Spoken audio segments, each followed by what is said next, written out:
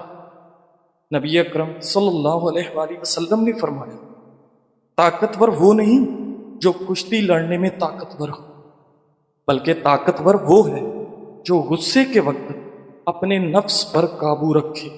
صحیح بخاری۔ ناظرین کرامی، ایک اور حدیث میں ہے، جب تم میں سے کسی کو غصہ آئے تو اگر کھڑا ہو تو بیٹھ جائے، اور اگر بیٹھا ہو تو لیٹ جائے۔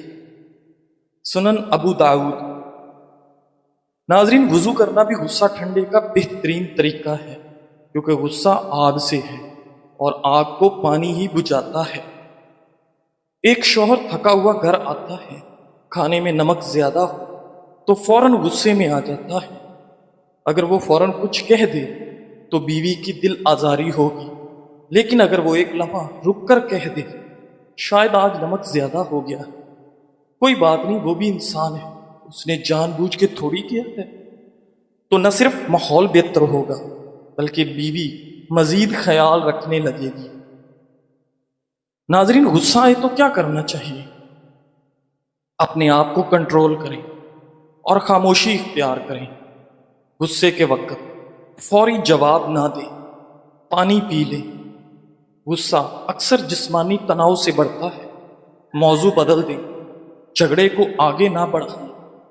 اگر بہت زیادہ غصہ ہو تو وضو کر لیں، جسمانی طور پر ٹھنڈک دل کو سکون دے گی۔ سانس کی مشق کریں، 10 سیکنڈ تک گہری سانس لے کر چھوڑیں، جگہ چھوڑ دیں، بعد میں بات کریں۔ اگر بات ضروری ہو تو غصہ ٹھنڈا ہونے کے بعد کریں۔ ناظرین گرامی، 7 قسم کی عورتوں سے شادی نہ کرو۔ ایک عربی نے اپنے بیٹے کو وصیت کی کہ ان 7 قسم کی عورتوں میں سے کسی ایک سے بھی نکاح نہ کرنا۔ نمبر 1، انانا، وہ عورت جو کثرت سے شکوہ شکایت کرتی ہو، تھکاوٹ کا اظہار کرتی ہو۔ نمبر 2، منانا، وہ عورت جو اپنے کاموں پر احسان جتلاتی ہو کہ میں نے یہ کیا، میں نے وہ کیا وغیرہ۔ نمبر 3، حنانا، وہ عورت جو اپنے پہلے خاوند کا ذکر کرتی رہتی ہو، یعنی میرا پہلا شوہر ایسے کرتا تھا، ویسے کرتا تھا، اس میں یہ اچھائی تھی۔ نمبر 4، حداقہ، وہ عورت جو ہر شے کو دیکھتے ہی اس کی طلب کر لے، یہ شے بھی خرید لوں، وہ بھی خرید لوں، یہ بھی میری ہو جائے، وہ بھی میں لے لوں۔ نمبر 5، براکہ، وہ عورت جو ہر وقت بناؤ سنگار میں لگی رہتی ہو، جس کا اکثر وقت منہ صاف رکھنے اور کپڑے تیار کرنے میں گزرتا ہو۔ نمبر 6، شداکہ، وہ عورت جو سخت کلام ہو، جس کا زبان کڑوی ہو، جس کا لہجہ سخت ہو۔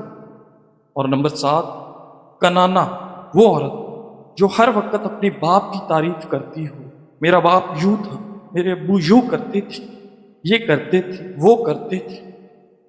بہترین عورت وہ ہے جو اپنی عادات و اطوار، خاص طور پہ اپنے ماں باپ کے خاندان کے طور طریقے بھلا کر آئے۔ عیون الاخبار میں خالد بن صفوان کا قول منقول ہے، من تزوج امراتن پر فلیتزو وجہ عزیزتن فی قومہا ذلیلتن فی نفسہا، جو کسی عورت سے شادی کرنا چاہے تو وہ اس عورت سے شادی کرے جو اپنی قوم میں عزت والی اور اپنے آپ میں ذلت والی ہو، یعنی لوگوں کی نگاہ میں انتہائی معزز ہو اور خود عاجزی و انکساری کرنے والی ہو، خود پسندی میں مبتلا نہ ہو، مالداری سے متکبرہ نہ ہو، اعلیٰ حسب و نسب پر فخر کرنے والی نہ ہو۔ الغرض عورت کو ساری دنیا کے سامنے عزت والی اور شوہر کے سامنے عاجزی کرنے والی ہونا چاہیے۔ ناظرین گرامی، اگر اللہ تعالیٰ نے آپ سے وہ کچھ لے لیا جسے کھونے کا تم نے کبھی تصور بھی نہیں کیا تھا، تو یقیناً وہ بدلے میں کچھ ایسا بھی عطا کرے گا جسے پانے کا تم نے کبھی سوچا بھی نہیں ہوگا انشاءاللہ۔ اللہ ہمارے غموں اور پریشانیوں کو سمجھتا ہے اور ہمیں اپنی رحمتوں سے نوازتا ہے۔ مایوس کبھی نہ ہونا، جن کے لیے مشکلات زیادہ ہوتی ہیں ان کے لیے رب کی محبت اور انعام بھی زیادہ ہوتے ہیں۔ ہمیشہ امید اور بھروسہ رکھنا، کیونکہ اللہ ہمارے صبر اور ایمان کو آزما کر ہی ہمیں بہترین انعام اور اپنے فضل سے نوازتا ہے۔ ناظرین، ایک استاد نے ہر طالب علم کو ایک غبارہ دیا جسے اسے پھلانا تھا، اس پر اپنا نام لکھنا تھا اور اسے صحن میں پھینکنا تھا۔ نام لکھنے کے بعد استاد نے پھر تمام غباروں کو ملا دیا۔ اس کے بعد طلبہ کو اپنا غبارہ تلاش کرنے کے لیے 5 منٹ کا وقت دیا۔ کافی تلاش کے باوجود ان کا غبارہ کسی کو نہیں ملا۔ اس موقع پر استاد نے طلبہ سے کہا کہ وہ پہلا غبارہ لیں جو انہیں ملے اور اسے اس شخص کے حوالے کریں جس کا نام اس پر لکھا ہو۔ 5 منٹ کے اندر سب کے پاس اپنا اپنا غبارہ تھا۔ استاد نے طالب علموں سے کہا، یہ غبارے خوشی کی طرح ہیں، اگر ہر کوئی اپنی خوشی کی تلاش میں ہے تو ہمیں یہ کبھی نہیں ملے گی، لیکن اگر ہم دوسروں کی خوشیوں کا خیال رکھیں گے تو ہم اپنی بھی خوشی تلاش کر لیں گے۔ ناظرین گرامی، بعض اوقات اتنی شدت سے نزلہ ہوتا ہے کہ ناک اور آنکھوں سے پانی بہنے لگتا ہے، اس کے ساتھ ساتھ چھینکیں بھی بہت زیادہ آتی ہیں اور مریض کوئی کام بھی نہیں کر پاتا، اتنی زیادہ تکلیف ہوتی ہے۔ ایسی صورتحال میں 5 عدد لونگ اور 1/4 چمچ خشخاش کو پانی میں اچھی طرح جوش دیں اور پھر اسے نیم گرم حالت پر آنے دیں۔ اب اس میں شہد ملا کر اس پانی کو نوش فرما لیں۔ اس قہوے کے 2 کپ پینے سے ہی بہتا ہوا ریشہ اور چھینکوں کی کثرت دور ہو جائے گی اور آپ خود کو تندرست اور توانا محسوس کریں گے۔ ناظرین گرامی، کسی کو کچھ دینے میں حد سے نہ بڑھو، ورنہ یہ حق بن جاتا ہے۔ اگر آپ اپنی وسعت سے بڑھ کر دیتے رہیں اور سخاوت کو دوسروں کے لیے معمول بنا دیں تو وہ اسے احسان نہیں بلکہ اپنا حق سمجھنے لگیں گے۔ اصل سخاوت وہ ہے جو اعتدال میں ہو، جس سے آپ کا دل بھی ہلکا رہے اور دوسرا شخص بھی خوددار بنے۔ زندگی کے راستے ہمیشہ ہموار نہیں، کہیں کانٹے ہوتے ہیں، کہیں اندھیرے اور کہیں تھکن کا احساس، لیکن اگر دل میں رب پر یقین ہو تو ہر رکاوٹ ایک سبق بن جاتی ہے اور ہر اندھیرا روشنی کی طرف لے جانے والا راستہ۔ ناظرین، کبھی کبھی بس اتنا کافی ہوتا ہے کہ آپ ایک لمحے کے لیے رک کر مسکرا دیں اور رب تعالیٰ کا شکر ادا کریں کہ وہ آج بھی ہمیں توفیق دے رہا کہ ہم آگے بڑھ سکیں۔ جزاک اللہ۔